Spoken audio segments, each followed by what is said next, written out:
आज का हमारा विषय है आत्मविश्वास। जी हाँ, आत्मविश्वास। हम जब भी जीवन का गहराई से विचार करते हैं, जब भी समस्याओं का और संकटों का मूल कारण ढूंढने का प्रयास करते हैं, तब बार बार एक निष्कर्ष, एक नतीजा सामने आता है। हमारी अधिकतर समस्याओं का कारण है आत्मविश्वास का ना होना। ईर्ष्या भी वहीं से जन्म लेती है, क्रोध भी, आलस भी और लालसा भी। आत्मविश्वास ही जीवन में सुख और सफलता प्राप्त करने की चाबी है। किंतु क्या हम आत्मविश्वास का अर्थ समझते हैं? कोई भी कार्य जब हमारे सामने आता है तो हम निश्चय करते हैं कि इस कार्य में हम अवश्य सफल होंगे।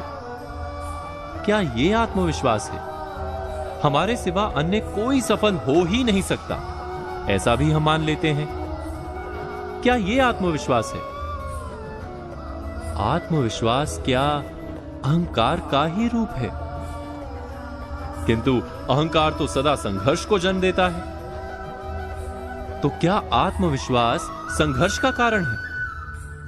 जब हम मानते हैं कि हम अवश्य सफल होंगे, तब हम उसे आत्मविश्वास कहते हैं। किस आधार पर कहते हैं कि हम सफल होंगे?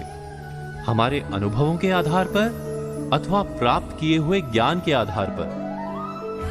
किंतु अनुभव तो बीते हुए कल का सत्य है। आने वाले समय में वो सत्य सिद्ध हो, ये आवश्यक नहीं, और ज्ञान की तो कोई सीमा ही नहीं। कैसे मान लें कि जितना भी आवश्यक है वो सारा ज्ञान हमने पा लिया है? अर्थात आत्मविश्वास का आधार यदि अनुभव या ज्ञान है, तो वो आधार मिथ्या है। आत्मविश्वास का आधार यह भी नहीं हो सकता कि दूसरों के पास शक्ति कम है। हम सबसे अधिक शक्तिमान हैं, ये अहंकार है, आत्मविश्वास नहीं। और अहंकार तो अवश्य ही टूटता है। संसार ने बार बार यह सिद्ध किया है कि हमसे अधिक शक्तिमान व्यक्ति आते ही रहते हैं। तो आत्मविश्वास का मूल रूप क्या है?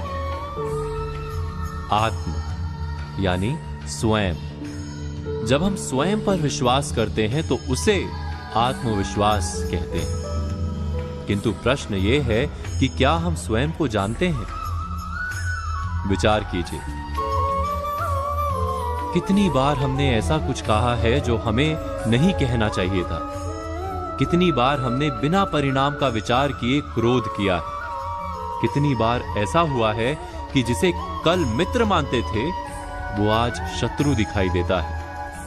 यदि हम वास्तव में स्वयं को जानते हैं तो हमारे निर्णय बदल क्यों जाते हैं? तो क्या है आत्मविश्वास? प्रतिदिन आईने में मुख देखते हैं, वो हमारा है। किंतु उस मुख के पीछे जो मन है, उसका हमें कोई परिचय नहीं। गहराई से विचार करेंगे तो तुरंत आप जान पाएंगे कि आप तो वास्तव में दूसरों की दी हुई धारणाओं का मेल मात्र ही हैं। हम सदा वैसे ही जीते हैं और वैसा ही सोचते हैं जैसा समाज ने हमें सिखाया है। हमें वास्तव में स्वयं के विचारों का परिचय ही नहीं। आत्म अर्थात स्वयं को हम जानते ही नहीं। यही कारण है कि हमारे पास अहंकार तो है, पर आत्मविश्वास नहीं। वास्तव में आत्मविश्वास और कुछ भी नहीं, स्वयं का अपने मन और अपनी बुद्धि से परिचय करने का नाम है। विचार अवश्य कीजिएगा।